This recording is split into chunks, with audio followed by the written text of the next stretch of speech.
Meses antes de Bolsonaro ser eleito, uma coisa já estava clara.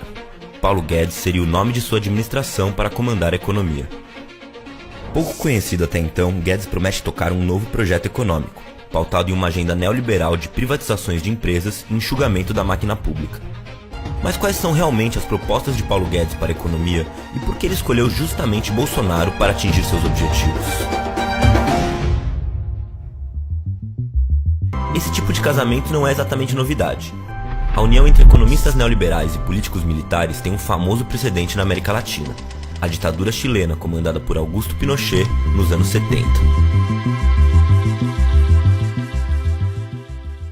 O centro da política econômica de Pinochet foi elaborado por um grupo de intelectuais conhecidos como Chicago Boys, economistas chilenos que se especializaram na Universidade de Chicago, nos Estados Unidos.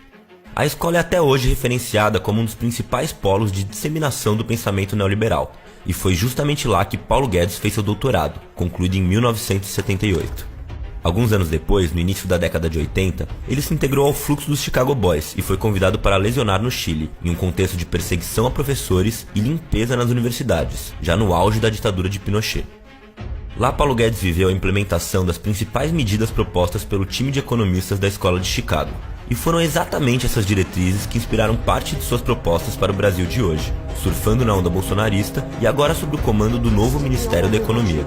Se você lançar uma alternativa, e de novo, gente, não tem novidade nenhuma, isso foi feito lá atrás, 30 anos atrás no Chile. O Chile virou a Suíça latino-americana, migrou para um sistema de capitalização, democratizou a riqueza. Ainda que o Brasil tenha tido governos liberais do ponto de vista econômico, responsáveis pela privatização de empresas estatais e abertura da economia para o capital estrangeiro, a proposta que guia Paulo Guedes é de radicalizar muito mais esse processo.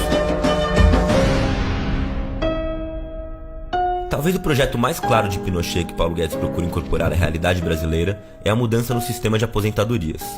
Nos anos em que Guedes viveu no Chile, José Pinheira, o mais poderoso Chicago Boy e irmão do atual presidente, Sebastião Pinheira, colocava em prática a privatização completa da previdência do país. No novo sistema, os trabalhadores eram obrigados a contribuir com 10% de seu salário para fundos privados, as chamadas AFPs, que administravam o dinheiro arrecadado. Hoje em dia, um oligopólio de 6 empresas controla esse setor no Chile.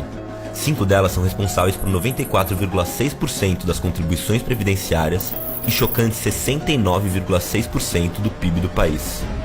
Para os empresários, isso representa um lucro de $1.500.000 por dia. Já os trabalhadores que contribuíram durante os últimos 30 anos, hoje recebem uma aposentadoria de meio salário mínimo por mês, um valor que equivale a R$ 694. No Brasil, o governo Michel Temer fracassou ao tentar implementar a reforma da Previdência, fortemente rejeitada pela população. Com a eleição de Bolsonaro, no entanto, Paulo Guedes já deixou claro que retomar a pauta é uma de suas prioridades, e chegou a sugerir uma prensa no Congresso para que os parlamentares aprovassem a medida. Ainda que Guedes não tenha até agora se aventurado na discussão de temas que ultrapassem o espectro econômico, seu círculo de relações com os economistas de Chicago e com o alto clero da política chilena indica algumas das medidas que o futuro ministro pode implementar no Brasil. Isso porque os laços de Guedes com a política chilena não se limitam apenas ao setor econômico. Paulo Guedes tem um antigo colega da Universidade de Chicago, o empresário Jorge Celumi, que no passado ocupou o cargo de diretor de orçamento da ditadura Pinochet. Foi ele quem convidou Guedes para lecionar nas universidades chilenas nos anos 80. Seu filho, agraciado com o mesmo nome do pai, é hoje o secretário de comunicação do governo Pinheira Neto. Uma nomeação estratégica, já que o jovem Celumi é dono da Artol, a maior empresa chilena de Big Data, além de ostentar em seu currículo anos de trabalho para a Cambridge Analytica. Se há indícios de que a campanha de Bolsonaro foi agraciada com o uso de bases de dados de cidadãos nas redes sociais, a extrema-direita chilena detém todas as ferramentas para reproduzir o mesmo método em seu futuro governo. No que vem se tornando um de seus jargões para a mídia, Paulo Guedes reafirma seu casamento com Bolsonaro como uma união entre a ordem e o progresso. Pode-se dizer que antes disso a aproximação do ex-capitão com o economista se deu por uma conveniência mútua. Paulo Guedes, que até então não havia gozado de grande prestígio nos círculos acadêmicos e não conseguiu emplacar suas teses econômicas nos últimos governos brasileiros, viu uma oportunidade para impor sua agenda neoliberal em um governo Bolsonaro.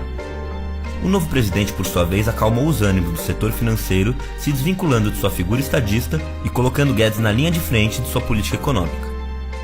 A primeira vez que a América Latina viu um casamento como este, uma união orgânica entre militares e Chicago Boys, foi em 1973 no Chile, Um capítulo da história mundial escrito com baldes de sangue. Aos brasileiros resta saber que situação essa perigosa associação ainda pode gerar.